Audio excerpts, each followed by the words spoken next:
Halo pemirsa, apa kabar? Berjumpa lagi bersama saya Nurholis Fardilah dalam dialog seputar kita, tempatnya kita bersuara. Salam inspirasi.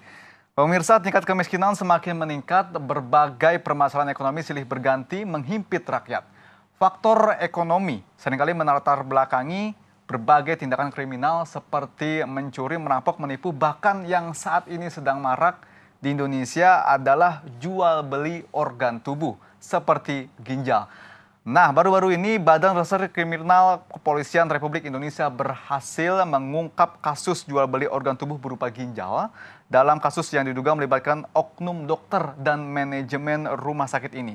Organ tubuh ini disinyalir diperjualbelikan di pasar gelap dalam dan luar negeri dengan harga yang mencapai miliaran rupiah. Tema kita di segmen kali ini adalah waspada sindikat jual beli organ tubuh. Tapi sebelumnya kita lihat dulu tayangan yang satu ini. Dalam kunjungannya ke Badan Reserse Kriminal Bareskrim Polri pada Jumat pagi, Menteri Kesehatan Nila Juwita menyampaikan dukungan bagi Bareskrim dalam memberantas jual beli organ tubuh ilegal. Meskipun tindakan transplantasi ginjal adalah suatu yang diperbolehkan, namun ia bersama dengan Bareskrim akan terus berkoordinasi mengatur kasus jual beli organ tubuh ilegal seperti kasus ginjal sempat hangat diperbincangkan belakangan ini. Nila menyatakan ia akan menyerahkan kepada pihak kepolisian bila terbukti adanya pelanggaran kasus jual beli organ tubuh tersebut. Kami memilah yang disebut legal dan yang ilegal. Yang legal itu adalah tindakan kesehatan itu legal. Bagaimanapun juga kita menolong untuk kehidupan manusia. Tetapi kan ada tentu syarat-syaratnya dari masalah ini. Artinya dari keluarga mau memberikan iya. Terus kami tentu juga akan melanjutkan misalnya untuk menjadi pendonor. Dan ini semua ada SOP-nya. Kalau ini semua menurut SOP ya kami legal. Tetapi kalau di luar itu ada yang jual beli, inilah yang mungkin yang akan kita lakukan. Sementara Kabareskrim Polri Komjen Pol Anang Iskandar mengatakan, ia masih memilah perbuatan legal dan ilegal dalam kasus kesehatan yang saat ini sedang dicari oleh para penyidik. Ia hanya ingin memastikan bahwa setiap rumah sakit mematuhi prosedur yang berlaku. Loh, itu kan untuk menemukan dalam rangka untuk mengumpulkan data, ya kan, mencocokkan prosedur-prosedur tadi itu. Terkait kasus jual beli organ tubuh seperti ginjal yang banyak dibahas akhir-akhir ini, Komjen Pol Anang memastikan pihaknya bersama penyidik akan terus menelusurinya karena kasus jual beli organ tubuh termasuk dalam tindakan kejahatan. Baik pemirsa, untuk membahasnya sudah hadir bersama kami Dr. Marius Wijayarta, Ketua Yayasan Pemberdayaan Konsumen Kesehatan Indonesia. Halo, apa kabar dok? Baik. Salam inspirasi. Salam inspirasi. Luar biasa. Baik, pada segmen ini kita membahas mengenai waspada sindikat jual beli organ tubuh. Ya. Kita tahu memang kasusnya ini di Indonesia mulai bertambah lagi di tahun 2016 ini. Nah, masyarakat menjual ginjal untuk menutupi kehidupannya. Seperti itu ya. Siapa yang harus disalahkan? Kalau kita lihat aturannya dulu ya, kita lihat dasarnya undang-undang dulu ya. Kita tuh punya Undang-Undang Kesehatan nomor 36 tahun 2009. Di situ ada pasal 65 sampai 68. Itu masalah transplantasi organ. Nah di situ sayangnya ya, PP-nya nggak ada. Ya. Padahal kasus yang namanya mencopot organ ya, kalau saya bilang copot organ ya, apakah itu sukarela atau dijual beli ya, itu saya ketahui sejak tahun 2002 udah rame itu. Sampai pencurian ginjal, dugaan pencurian ginjal sudah terjadi di Jakarta. Ya. Jadi anehnya kalau memang diperbolehkan, harusnya undang-undangnya bagaimana bunyinya, ya. Kalau tidak diperbolehkan, bagaimana bunyinya? Ya. Mana yang boleh ada aturannya. Kalau kita lihat undang-undang kesehatan kan, yang dulu kan undang-undang nomor 23 tahun 92. Ya. Itu udah diganti dengan undang-undang nomor 36 tahun 2009. Ya. Di sini sudah dibunyikan, asasnya di situ harus bermanfaat. Ya. Terus kalimatnya macam-macam, pokoknya tidak boleh jual beli, harus sukarela. Donor kan ada yang dari sendiri, artinya sendiri misalkan dari pihak keluarga, ya kakak, adik, ayah, ibu, ya. Ada juga yang non keluarga ya, atau sahabat terdekat atau orang terdekat. Nah ini kan harus diatur. Ya. apakah ini ada transaksi jual belinya. Makanya di sini aturannya harus ada di PP, itulah harusnya dibunyikan. Kalau kita lihat Undang-Undang Kesehatan 36 2009 itu ada dibunyikan di situ. Ya. PP harus selesai 1 tahun setelah diundang-undang, ya, diundangkan. Jadi 2010 harusnya udah ada PP. Nah ini kemana nih Kementerian Kesehatan dalam hal membuat PP-nya supaya bisa dilaksanakan. Setelah itu disosialisasikan. Nah, kalau sekarang bukan baru sekarang ya, kita udah lihat nggak punya duit sedikit demonstrasi ke istana untuk pengobatan anaknya, ya itu udah transparan. Kok Kemenkes kok diem aja? PP-nya diselesaikan dong. Nah, kita lihat di media sosial ya, semua organ juga ada tuh ya, kayak orang mau buat soto Betawi ya, ada tetelan segala macam, kulit juga ada. Nah itu kok Kementerian Kesehatan kok diem aja. Lalu kita lihat juga di media sosial ya, itu yang orang yang nawarin tuh ginjal segala macam sampai disebut darahnya A, O, A, B ya, itu banyak sekali. Dan saya justru bukan saya mempersalahkan pemerintah khususnya Kementerian Kesehatan, tapi aturannya dibuat jelas, tegas. Baik, tapi bukannya memang di Undang-Undang Nomor 36 tahun 2009 ini di pasal 64 menyebutkan bahwa organ atau jaringan tubuh dilarang diperjualbelikan dengan dalih apapun begitu? Nah, sekarang kan PP-nya nggak ada, undang-undang kan besarnya, ya, yang untuk pelaksanaan nggak bisa undang-undang berondong itu, kan di situ diperjelas dengan adanya PP.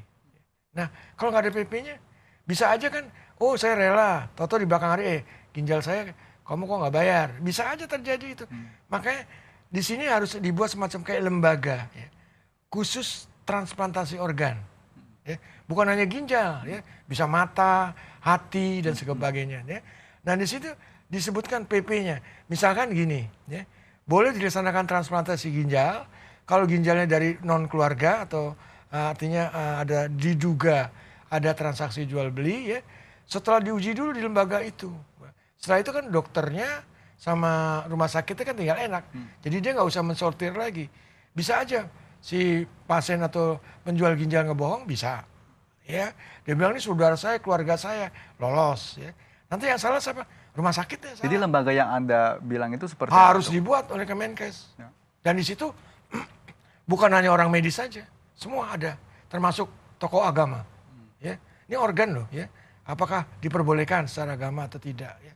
Jadi di sini duduk bareng-bareng, ada psikolognya, ada psikiaternya, kan dampaknya juga ada kan. Oke, tapi sejauh ini berarti belum ada wadah bagaimana masyarakat belum ada wadah menyalurkan organnya misalnya seperti itu. PP-nya aja nggak ada, wadahnya juga nggak ada.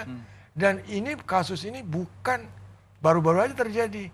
Saya sudah pernah mengusulkan pada waktu itu tahun 2002, ya, karena saya sudah ketemu namanya kasus dugaan pencurian ginjal. Ya, saya cerita sedikit. Ada seorang pria 17 tahun, dia penggemar motor kuno, ya, tabrakan. Ya. Dia nggak ada identitas. Ya. Dia masuk ke rumah sakit, salah satu rumah sakit, ya di Jakarta juga. Nah di situ ternyata kan dia nggak sadar. Ya. Lalu diambil juga ginjalnya. Katanya dokter bedah ginjalnya sudah hilang. Dan setelah dilacak, ternyata ketemu identitasnya. Ternyata anak ini orang tuanya termasuk mampu. Mantan salah satu direktur perusahaan terkenal. Ya, saya nggak sebut. Terus ditanya. Kan anaknya setelah orang tuanya datang ke situ. Ya, terus kan anaknya dalam keadaan koma. Ya, tidak sadar. Dokter bedahnya, oknum dokter bedah mengatakan ginjalnya sudah pecah. Makanya diambil. Tapi dokter urologinya, saluran kencingnya mengatakan ginjalnya masih ada. Orang tuanya bingung dong. Ya. Dua keterangan yang berbeda. Nah, habis itu ternyata memang setelah di USG ginjalnya sudah tidak ada satu. Nah, jadi sejak ada itu pengaduan itu ada lagi satu lagi, ya, orang jual ginjal, pasang iklan, terus dibawa ke Singapura, ya. Di Singapura katanya mau habis dioperasi mau dibayar dengan nilai yang setelah disepakati. Ternyata dibawa calo dia, ya. Setelah ginjalnya diambil, dipasang ke orang lain, dia kan nggak tahu ginjalnya kemana aja nih. Setelah itu ditinggal, ditelantarkan di Singapura. Jadi uang udah nggak dapet, dia pulang biaya sendiri, ginjalnya udah hilang. Nah, dengan dua kasus itu saya langsung supaya pemerintah ini segera membuat aturan ini. Nah, pada waktu sudah dikumpulkan juga, tapi hasilnya nggak ada. Oke, berarti sindikat ini memang benar-benar beredar di Indonesia saat ini. Sejak tahun 2002-an deh. Oke. Saya lupa, tapi sejak tahun 2002-an. Oke, baik. Kita tahan dulu, Dok. Dan pemirsa, Anda bisa berkomentar atau memberikan aspirasi di 021 630 7303. Tetaplah bersama kami di Dialog Seputar Kita.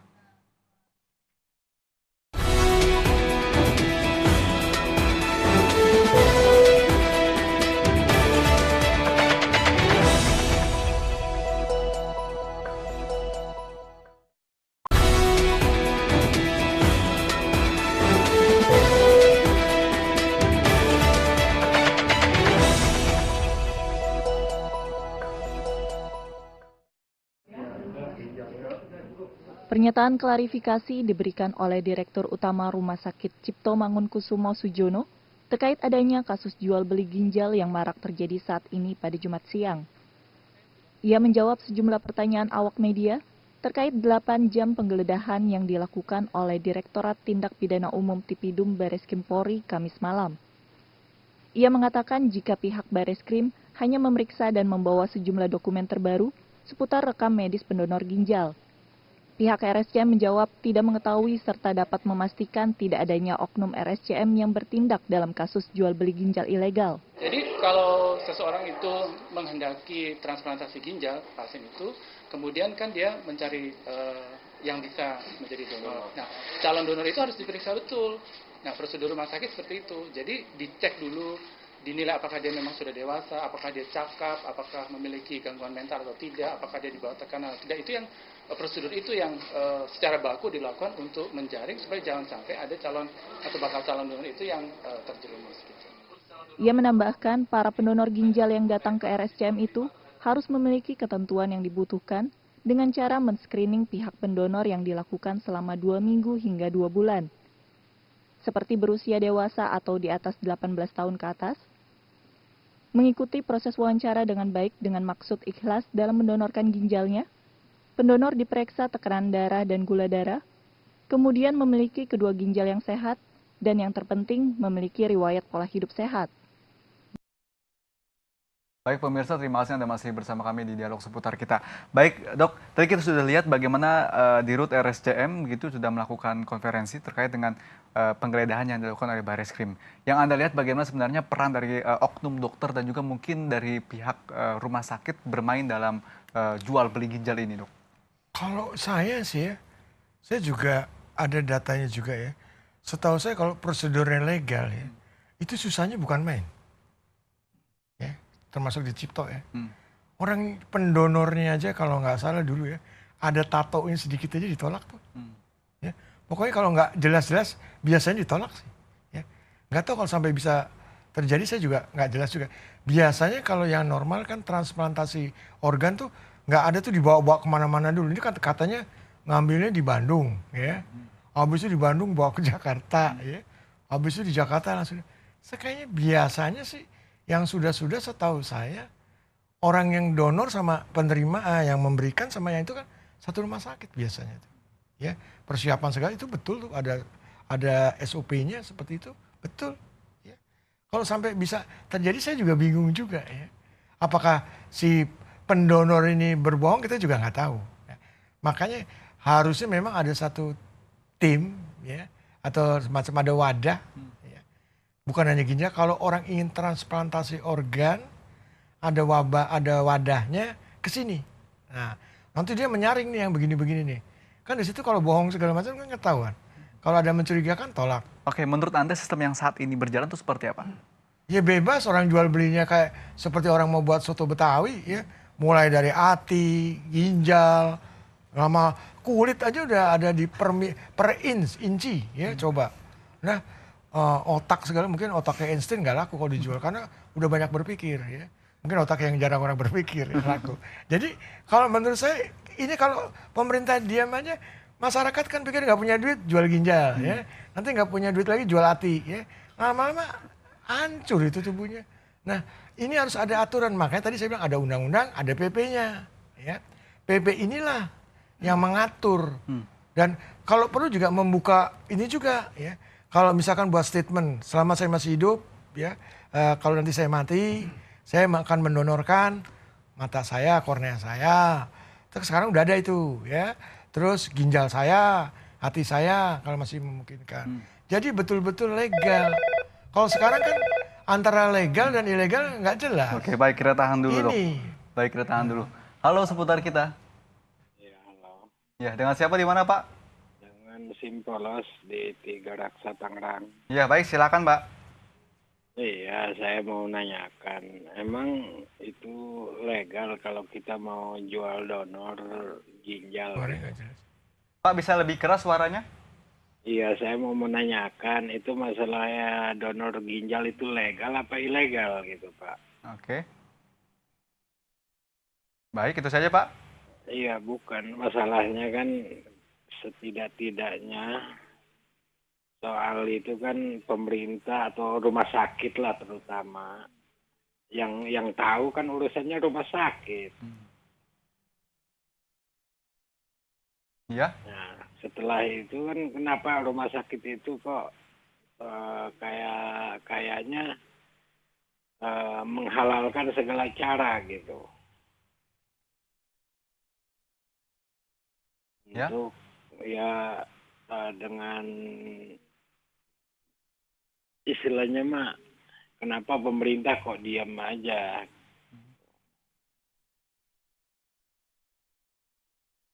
Tidak ada tindakan hukum. Ya kalau masalah yang jual donor itu kan otomatis dia orang susah, itu mungkin dia udah nggak ada jalan lain untuk memenuhi kebutuhannya, akhirnya dia sampai nekat jual donor ginjal itu. Oke. Nah yang salah itu kan dokter, rumah sakit. Gitu. Ya jelas dokter itu kan bukan orang susah, Pak. Atau apalagi rumah sakit, instansi, yayasan atau PT gitu. Itu aja ya. Oke. Pak. Baik, Pak. Terima kasih, Pak. Baik, terima kasih. Mungkin ini ditanyakan pertama adalah donor ginjal itu sebenarnya legal atau ilegal begitu ya, dan juga Tadi. tanggapannya tadi terkait dengan kasus kita ini. Iya, tadi kan saya katakan ya, dibuat aturannya dulu supaya legal. Habis itu dibuat wadahnya. Dan ini diinformasikan atau disosialisasikan ke masyarakat. Undang-undang ada, pasal ada, PP nggak ada kan sama aja kendaraan mewah, nggak ada bannya, nggak ada mesinnya. Mana bisa jalan? Oke, berarti saat ini sebenarnya ilegal ya untuk kasus jual beli organ ini? Tergantung, ya. Kecurigaan selalu ada. Oke. Ya. Bisa nanti nih, ini kayak bola liar nih ya. Nanti bisa aja rumah sakit dituduh. Ya. Wah, dia jual beli ginjal, dokternya juga dituduh, ya. Karena PP-nya nggak ada. Nah, masalah di mana? Ya Kementerian Kesehatan dulu diatur, ya, supaya undang-undang pasal bisa berjalan atau bisa dilaksanakan di masyarakat. Ini untuk siapa? Melindungi kita semua. Jangan sampai nanti dokter, tadi kan seperti Bapak katakan, saya meskipun dokter, kalau dokter nggak benar saya sikat juga kok. Ya. Kan ini menyulitkan juga untuk tenaganya, rumah sakitnya. Bisa aja pada waktu itu karena dia berbohong kan bisa. Ya. Ini sukarela loh. Ya. Ini ada manfaatnya, ginjalnya bagus. Ya. Bisa aja terjadi seperti itu. Nah ini kan nanti tugasnya Pak Polisi dia. Ini benar nggak nih data yang diberikan? Nah, dan biasanya nggak ada deh. Saya kalau dari data yang saya dapat informasi katanya ngambilnya di Bandung, ya operasi di Jakarta, ya kayaknya biasanya ini risikonya terlalu tinggi ya kalau menurut saya. Dan di situ kan ada golden period juga. Berapa jam sih bisa dipasang lagi? Oke, jadi dibentuknya wadah atau lembaga ini untuk mengantisipasi sindikat-sindikat itu ya? Iya. Oke. Nanti kan di situ ada psikolonya, ada psikiaternya, tokoh agama lah, duduk bareng. Ini kira-kira nanti kan dilihat, oke sehat, bisa memungkinkan. Di situ ditanya lagi, benar-benar di screen. Setelah itu kan nggak bisa semua rumah sakit melaksanakan itu. Nah disalurkanlah ke rumah sakit yang bisa, baik itu pemerintah atau swasta. Itu aja kunci di situ. Kalau di luar ini artinya ilegal, ya udah bisa kena pidana maupun perdata. Oke, Itu. kalau dalam kasus ini begitu, ini apakah memang yang ditangkap itu atau yang dijadikan tersangka memang seseorang yang menjualnya atau mungkin sebenarnya wadahnya yang Ini kan ditersangkakan yang oleh ditangkap polisi? kalau nggak salah 3 ya. Ya. Oknumnya kan ya diduga caloknya ya. Saya juga ngumpulin juga bahan-bahan informasi dari pihak yang tertentu ya. Ini ada yang katanya dijual 75 juta, 80 juta ya. Ini yang jual ginjal nih. Dia untuk calonnya sekitar 10 juta katanya diberikan. Nah, nggak tahu si calo jual lagi ke sana, kita nggak tahu juga ya. Nah, karena nggak ada aturan jelas ya bisa aja simpang siur. Ya. Nah, dengan begini yang salah sampai ya Kementerian Kesehatan, PP, bukan cukup dengan pasal. Pertama kali tidak ada jual beli. 64, 65, 67, 68. Manfaat. Ya. Nah, untuk membuktikan jual beli atau sukarela harus ada aturannya lagi. Nanti yang sukarela benar-benar sukarela malah ntar dikira katanya ilegal. Saya juga nggak bisa bilang gitu. Misalkan kakak adik ya kan sering tuh. Adiknya ginjalnya rusak, perlu donor.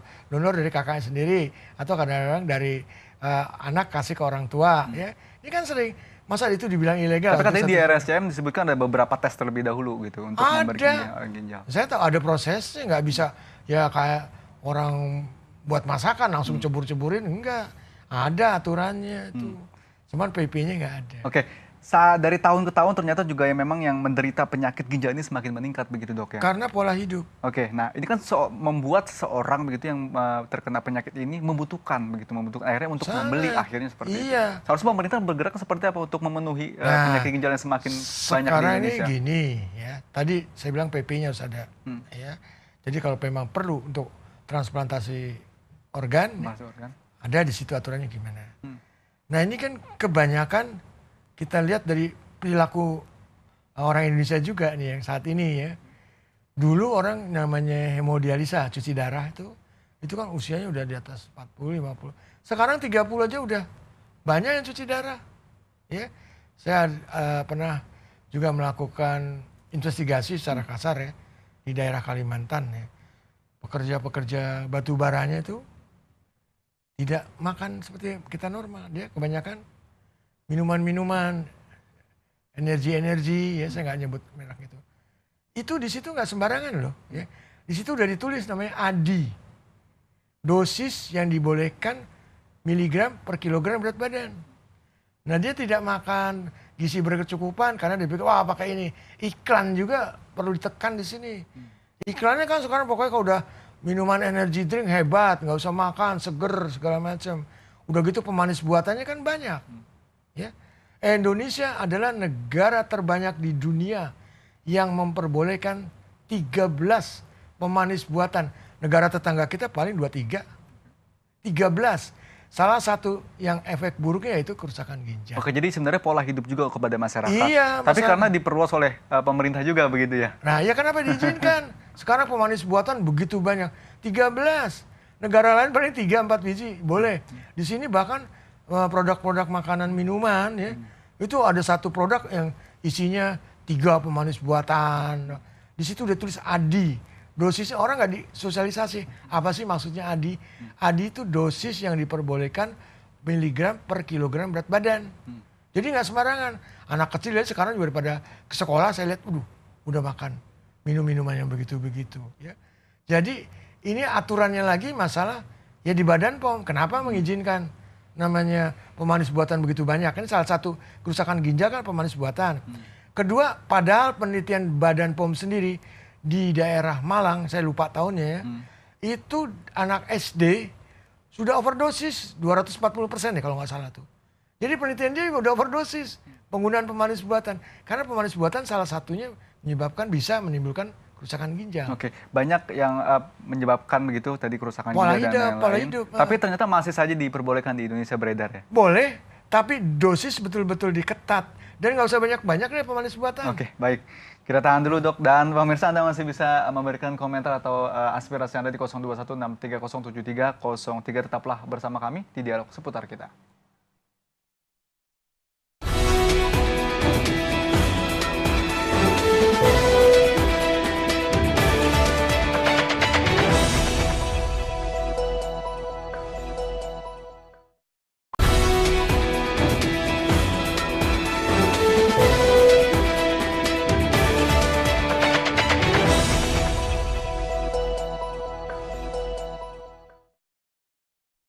Baik pemirsa, terima kasih Anda masih bersama kami di Dialog Seputar Kita. Dr. Marius, banyak yang melakukan jual beli organ begitu, terutama juga ginjal saat ini. Sebenarnya mungkin masyarakat juga ingin tahu apa fungsi dari ginjal dan apa dampaknya saat memang kita menjual salah satu ginjal yang ada dalam tubuh kita itu. Ya, fungsi ginjal secara garis besar ya, itu kan alat filtrasi ya, menyaring ya, zat-zat yang racun segala macam tuh disaringnya di situ. Jadi kalau kita mengkonsumsi yang kira-kira dianggap toksik ya kalau bahasa medisnya ya, tersaringnya di situ ya. Kalau banyak kita mengkonsumsi zat-zat yang merusak ginjal, akhirnya jadi payah ginjal. Jadi saringannya kan jebol. Kalau udah saringannya jebol, ya supaya kita hidup normal, jalan satu-satunya kalau nggak transplantasi organ atau cuci darah. Cuci darah misalkan pertama kali mungkin seminggu sekali, lama-lama jadi seminggu 2 kali, lama-lama bisa seminggu 3 kali, hancur itu uangnya. Berapa sekali cuci darah? Nah, dengan keadaan ini harusnya siapa ya? Yaitu tadi produk-produk yang kalau menurut saya merusak kesehatan juga jangan dilepas bebas ya seperti itu. Jadi contohnya misalkan, sekarang kan banyak bahan kimia yang kita konsumsi. Contohnya sekarang nih yang barusan saya lihat di beberapa warteg, saya udah datang ke warteg-warteg juga ya, ada beberapa itu. Di situ kan biasa orang minum namanya brotowali segala macam ya. Kalau dulu brotowali beneran. Coba aja tuh minuman brotowali yang sekarang tuh. Ada tulisannya tuh. Minuman sehat rasa brotowali asli. Oh, judulnya udah ketahuan, rasa brotowali asli. Kan cuma rasanya doang, isinya kan bahan kimia. Nah, ini kalau kita belum lagi pemanis buatan, bahan-bahan kimia yang lain. Itu yang jadi beban berat adalah ginjal. Karena menyaring dia, filtrasi. Kayak kalau banyakkan racun yang masuk kan ya ginjalnya jebol. Kalau jebol ya tadi, transplantasi kalau dia punya duit. Ya. Kalau enggak ya cuci darah. Tapi dampak yang terasa di saat keseharian itu apa? Biasanya kebanyakan pertama kali kalau kita nggak sadar, mulailah bengkak-bengkak. Kalau bahasa kerennya odim, ya. Tungkai. Bisa juga mata, ya. Matanya tuh kalau pagi biasanya baru bangun tidur kok lapisan atas mata nih bengkak. Biasanya kalau ginjalnya jebol pertama kali bengkak dulu deh. Organ-organ tubuh banyak bengkak. Nah, barulah kita periksa ya fungsi ginjalnya masih bagaimana. Kita lihat kalau periksa laboratorium mungkin ya yang secara kasar kita lihat nilai uriumnya gimana, ya ureum kreatinin. Kalau uriumnya udah di atas normal tinggi ya artinya fungsi ginjalnya kita pertanyakan apakah masih baik atau tidak. Jadi ada dengan laboratorium baru bisa ketahuan. Saat memang sudah dikatakan gagal ginjal begitu, apakah memang benar tak bisa kembali normal tapi bisa diatasi gitu dok? Bisa diatasi paling cuci darah. Kalau lebih baik sebetulnya transplantasi organ. Ya. Kalau dia bisa dapat transplantasi organ ya diharapkan berfungsi sesuai dengan yang kemanfaatnya. Makanya kan di Undang-Undang Kesehatan kan disebut transplantasi organ boleh atas lihat asas manfaat. Kalau nggak ada manfaatnya ngapain deh pasang-pasang ginjal. Nanti berat-beratin badan ya. Tapi kira-kira nanti wadahnya akan dibuat seperti apa? Mungkin dengan banyaknya kasus yang terjadi di Indonesia jual organ, apakah ini memang salah satu prioritas utama begitu yang harus dilakukan? Kalau menurut saya udah nggak usah nunggu lama-lama lagi ya. Ini sekarang dagang-dagang gitu kan lihat media sosial aja juga. Bahkan saya baca di medsos ingin menjual ginjal bukan karena ekonomi, ingin sekolah kedokteran, coba.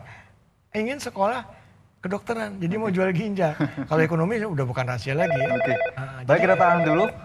Halo seputar kita. Halo. Ya, halo. Dengan siapa di mana? Halo, dari Ibu Ros di Bogor. Ibu Ros di Bogor. Ya, silakan Ibu Ros. Ya, saya mau tanya dari Ciomas Bogor. Kalau pemanis buatan itu contohnya apa ya? Seperti apa? Baik. Iya, makasih. Oke. Seperti apa gitu? Contohnya di makanan apa gitu? Oke. Baik, terima kasih Ibu Ros. Iya, makasih. Ya, sama-sama. Silakan Dok. Kon 13 tuh banyak ya. Yang paling sering dipakai aspartam, siklamat, sorbitol. Itu yang paling sering ya. Nah, kalau yang lain 13-nya saya nggak hafal juga ya. Mesti lihat sontekan saya juga ya. Jadi ada 13 yang diizinkan oleh Badan POM ya. Artinya dia mungkin satu butir aja mungkin rasa manisnya udah melebihi berapa gram gula. Nah, ini bahan kimia, ya. Jelas penggunaan itu ada dosisnya, tulisannya ADI. Jadi ibu kalau mau lihat ini ada pemanis buatannya, ada deh informasinya di situ di labelnya, ADI-nya berapa. Ada takarannya miligram per kilogram berat badan. Oke, mungkin itu biasanya dipakai untuk apa aja sih saat memang Ya, ibu yang tadi tanya gitu? Takutnya kalau seperti aturannya apa, gitu. gini nih, ya saya buka kartu deh. Ya. Kalau menurut peraturan dari Menteri Kesehatan, penggunaan pemanis buatan hanya untuk penderita penyakit diabetes mellitus dan orang yang sedang diet rendah kalori. Coba Anda lihat beberapa energy drink, ya saya nggak usah sebut namanya. Di situ labelnya diplesetkan. Baik juga untuk penderita penyakit diabetes dan orang sedang diet rendah kalori. Hanya jadi baik. Pernah saya perkarakan ini juga di Badan POM. Saya industri juga saya tanya, habis boleh sih katanya Badan POM. Nah, ini lagi. Dulu pernah saya tanyakan dulu tuh. Saya ketemu dengan salah satu produsennya. Itu kan kalimatnya udah plesetannya udah jauh banget ya. Jadi maksud tujuannya ya itu tadinya untuk penderita penyakit diabetes dan orang diet rendah kalori. Tujuannya. Nah kalau memang itu kan orang kalau diabetes mellitus dan orang diet rendah kalori kan memang nggak bisa makan gula murni atau karbohidrat ya ini. Nah penggantinya adalah itu. Nah sekarang malah kan untuk mencegah diabetes mellitus, coba iklan-iklan itu. Saya kadang-kadang bingung. Iklan adalah sumber informasi untuk masyarakat ya. Harus kok bisa iklan-iklannya kayak begitu bertebaran di masyarakat. Nanti kalau udah cuci darah, nanti dia perlu ginjal, transplantasi organ, dia cari lagi di media sosial. Jual ginjal. Nah, jadi ini soalnya dilihat dulu kenapa sih orang jadi cuci darah. Ya. Salah satu sebab memang nggak mutlak karena pemanis buatan, kan? Tapi bahan unsur kimia banyak di makanan dan minuman kita. Oke, kalau sudah jelas-jelas menyebabkan suatu penyakit di dalam tubuh kita, tetapi memang tadi Bapak sebutkan sendiri bahwa iklannya masih banyak dan masih beredar di Indonesia sampai saat ini. Masih, plesetannya juga jauh. Dari hanya jadi baik juga coba. Artinya gimana ya? ADI ada, harus disebut ADI itu atau di bahasa Indonesia kan, jangan yang internasional. Ini kan labelnya kan untuk lapisan atas sampai ke bawah ya. ADI adalah dosis maksimal yang diperbolehkan. Tulis itu berapa miligram per kilogram. Jadi minum kayak energy drink ini ya itu kan nggak seperti minum air putih biasa. Apalagi kalau dikatakan tidak ada efek samping, minum air putih 1 galon aja kembung ya. Apalagi ini ada pemanis buatan. Kalau jadi itu ginjal. Pilihannya adalah masyarakat yang memilih saat ini begitu ya. Tapi informasi dari pemerintah dalam hal peraturan perundang-undangan. Kalau ada yang melenceng kenakan sanksi. Nah pengawasannya di mana di Badan POM. Oke, tapi sejauh ini berarti belum ada. Ada. Tapi nggak berjalan. Kalau berjalan kan nggak mungkin dong iklan-iklan yang begitu banyaknya segala macam. Orang iklan apa untuk orang sakit gula dipromosikan juga bisa mencegah kencing manis segala. Kadang-kadang ketawa. Ada lagi ya saya bilang. Kok itu pengawasnya gimana nih fungsi pengawasnya? Jadi rakyat kan taunya informasi kebanyakan kan dari iklan. Nah harusnya iklan betul-betul diawasi ketat. Ya. Kalau tidak informatif ya jangan boleh dia keluar. Nah inilah. Jadi di sini sebetulnya instansinya banyak juga saling terkait. Kementerian Kesehatan, Perdagangan, ya, dan industri. Ya, ini juga. Karena perindustrian juga pemanis buatan juga ada melibatkan juga bagian Kementerian Perindustrian. Nah perdagangan. Jadi ini duduk bareng deh mengatur produk-produk yang aman untuk makanan minuman. Memang Indonesia untuk makanan minuman kan ada namanya tim dari Standar Nasional Indonesia Makanan Minuman. Kebetulan saya juga salah satu anggota SNI ya. Nah di sini juga setelah ada SNI yang ngawasin ini harus benar-benar bisa yang sebetul-betul bisa membantu untuk masyarakat. Oke, aturan gagal ginjal sebenarnya juga aturan mengenai bagaimana tadi transparansi ginjal dan jual beli ginjal belum ada begitu yang secara jelas untuk mengaturnya. PP-nya belum ada. PP-nya belum ada. Kalau pasalnya udah ada. Oke, dan juga memang tadi aturannya tapi regulasinya belum berjalan. Apakah memang ini pemerintah seakan-akan tidak peduli begitu dengan kondisi yang terjadi saat ini? Kalau dibilang peduli nanti saya dituntut lagi pemerintah ya. Saya bilang dugaan deh ya. Meskipun kasusnya sudah banyak terjadi, sudah bukan hanya di depan mata saja. Mungkin udah terlalu dekat dengan matanya jadi nggak kelihatan. Saya nggak tahu juga ya. Dugaan kalau menurut saya, dugaan ini pemerintah kenapa diam aja ya. Karena PP-nya sudah sangat dibutuhkan. wadahnya juga sangat dibutuhkan. Jadi masyarakat konsumen bisa tahu ini legal atau ilegal. Jadi yang saat ini betul adalah YPKKI Pak ya? Lembaga saya apa sih, cuma LSM pinggiran kok ya. Saya kata orang-orang LSM itu kan cuma mengkritik. Kalau saya kasih jalan keluar ya. Jadi selain saya kritiki karena untuk keselamatan konsumen. Konsumen di sini kan untuk kesehatan ada 250 juta loh. Anda konsumen ya. Ibu Menteri Kesehatan konsumen, Pak Presiden konsumen juga ya. Jadi konsumen kan seluruh rakyat Indonesia, khususnya di Indonesia. Jadi kalau menurut saya untuk melindungi semua, termasuk dokter juga konsumen loh. Ya. Nah, jadi untuk melindungi kita ya aturan dibuat supaya bisa dilaksanakan. PP-nya tadi ada wadahnya. Nah, sini wadah juga seluruh yang agak kira-kira terkait duduk bareng-bareng ya, termasuk agama segala macam ya. Duduk bareng-bareng menentukan ini kalau mau memerlukan organ tubuh wadahnya di sini ya. Misalkan kalau orang darah ya, PMI misalkan gitu ya.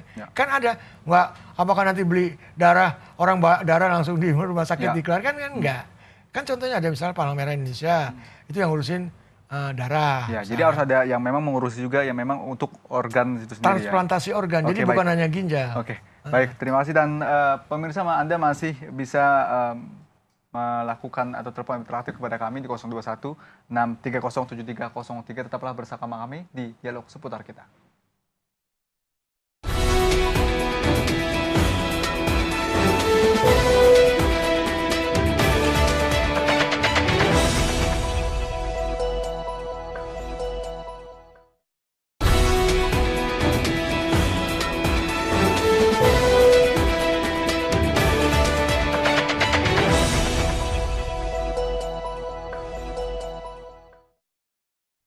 Baik pemirsa, terima kasih Anda masih bersama kami di Dialog Seputar Kita.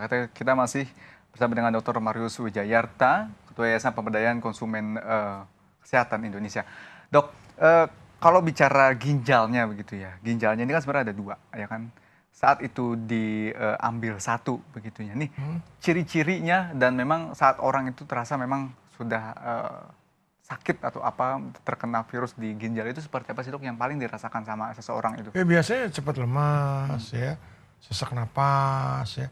Yang khas tuh bengkak-bengkak. Itu yang khas. Nah itu secara awam ya. Tapi memastikan apakah ini payak ginjal tidak ya laboratorium. Laboratorium ya? Iya, nggak bisa. Kita nggak kayak tebak manggis ya. Kita harus ada kepastian juga dong. Nah itu pakai periksa laboratorium biasanya. Oke. Laboratorium untuk fungsi ginjal ada. Kasus di beberapa di Bandung salah satu contohnya adalah memang dia merasa menggigil begitu. Apakah itu salah satu memang yang terasa saat kita memang ginjalnya sudah tidak ada? Sebetulnya kalau ginjalnya tinggal satu ya, itu sebaiknya juga dia gizinya juga harus diperhatikan ya. Terus pekerjaannya juga harus diatur. Nah, saya sangat khawatirkan ya.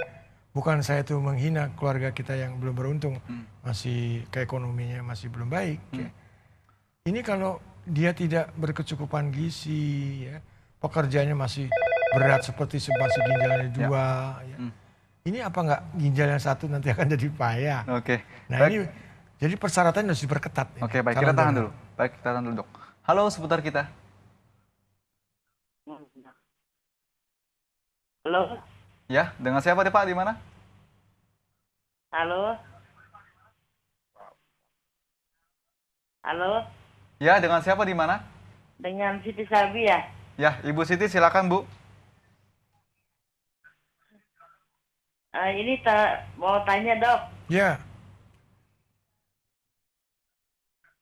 Tanda-tanda sakit ginjal gimana ya? Udah itu aja. Oke, terima kasih Ibu Siti. Iya. Ya. Baik, tanda-tanda sakit ginjal mungkin. Tadi kan udah. Tadi kita sudah bahas sebenarnya. Tapi mungkin secara garis besar ya. Secara garis besar kali ya. Biasanya kalau khas ya tanpa periksa laboratorium segala macam, itu badan banyak yang bengkak ya. Yang sering mata bengkak ya. Tungkai kaki biasanya suka bengkak ya. Terus sesak napas, lemas ya. Nah untuk itu yang paling sering dan gampang kita curiga ke sana. Ya. Tapi memastikannya harus periksa laboratorium. Kita lihat pemeriksaan laboratorium untuk fungsi ginjalnya sendiri. Ada tuh laboratorium. Misalkan urium, kreatinin dan sebagainya itu. Kalau uriumnya tinggi, kemungkinan ada sudah ke arah gangguan di ginjalnya. Saya sebutkan gangguan ginjal kadang-kadang ada yang akut, ada juga kronik ya. Dan apakah ini terjadi pada orang dewasa? Jawabannya tidak. Anak kecil pun bisa terjadi seperti itu. Oke, nah ini kan ternyata kasus semakin banyak kembali di Indonesia dan ternyata yang terkena gagal ginjal ini juga banyak ya. Dan caranya pemerintah supaya memang memenuhi kebutuhan ini para pasien-pasien ini untuk ginjal-ginjal ini harus seperti apa, Dok? Jadi gini ya, kalau di dalam ilmu kesehatan kan ada 4 tahapan ya. Ada promotif, preventif, kuratif, dan rehabilitatif. Ya, jadi khusus untuk masalah ginjal ya, kita lebih baik mencegah lebih baik daripada mengobati. Promotif preventif ini seperti tadi saya katakan tadi ya, pola hidup masyarakat diatur supaya gizi berkeseimbangan. Ya. Sedikit mungkinlah mengkonsumsi makanan minuman yang tadi bahan-bahan kimia. Ya. Terus habis itu olahraga, lingkungan sehat. Nah, supaya betul-betul asupan gizi juga cukup baik. Jadi bahan kimia itu sangat mempengaruhi sekali fungsi sangat ginjal. Sangat, karena dia kan organ pertama yang nyaring kan ginjal. Nah, kalau terlalu banyak kan rusak saringannya. Ya kalau kita punya saringan, namanya saringannya jadi bolong-bolong, lebar, besar. Jadi nggak disaring lagi. Artinya kan fungsi ginjalnya kalau bahasa awam ya udah nggak ada fungsinya lagi. Memang masih ada, nempel di badannya. Kalau filtrasinya udah nggak ada kan nggak ada guna. Nah, jadi lebih baik kita mencegah daripada kalau sudah jatuh sakit. Kalau jatuh sakit misalkan, ya dia nggak punya uang banyak miliaran, paling-paling sementara ya cuci darah. Cuci darah juga kalau sendiri juga yang miskin bisa tambah miskin, yang kaya bisa jatuh miskin. Nah, jadi kembali lagi kalau kebutuhan banyak harusnya pemerintah melihat kenapa sih kok sekarang masih muda udah pada cuci darah. Nah, di situ tahu kita mencegah jangan sampai muda cuci darah usia muda. Karena di samping tidak produktif juga biaya juga cukup besar. Nanti kan apalagi kalau ada nanti penanggungnya kayak BPJS kan biayanya jadi cukup besar. Nah inilah jadi aturannya diperketat termasuk konsumsi makanan dan minuman yang lebih sedikit mungkin mengkonsumsi barang-barang kimia. Oke. Itu. Baik, dan apa seharusnya langkah dari pemerintah sendiri, langkah cepat begitu ya, untuk menekan tadi jual beli ginjal sehingga memang ada wadah terbentuk, akhirnya regulasinya harus seperti apa sih? Ya tadi dilengkapi lah ya, namanya pasal-pasal di Undang-Undang Kesehatan Nomor 36 Tahun 2009. Karena ini udah kelamaan, di undang-undang disebut 1 tahun setelah diundangkan tahun 2009, jadi diperkirakan 2010 PP-nya harus sudah ada. Sekarang udah 2016. Udah kebablasan 6 tahun. Nah, kenapa didiamkan? Nah, sekarang udah kasat mata keluarlah contohnya. Ini masih ada lagi nih Kang, undang-undang pasalnya yang nggak ada PP-nya. Ini sekarang satu lagi transplantasi organ. Bukan nggak mungkin nanti ada masalah baru lagi. Bukan transplantasi organ. Makanya kalau menurut saya, kan pemerintah Pak Presiden Jokowi kan mengatakan, berdasarkan undang-undang, peraturan, hukum, segala macam ya. Kalau undang-undang hukumnya aja nggak lengkap, PP-nya gimana? Nah ini harusnya emergensi kalau menurut saya. Setelah itu baru dibentuk wadah lah untuk transplantasi organ. Oke, baik. Ini yang menjual tadi disebutkan memang ini termasuk yang ilegal karena memang melalui calo-calo dan lain-lain. Yeah. Tapi kalau yang menerima, apakah itu termasuk juga yang bisa dikenakan pasal juga, Dok? Kalau ini kan konsumen, pemakai begitu. Ini kita kembali lagi ke PP-nya.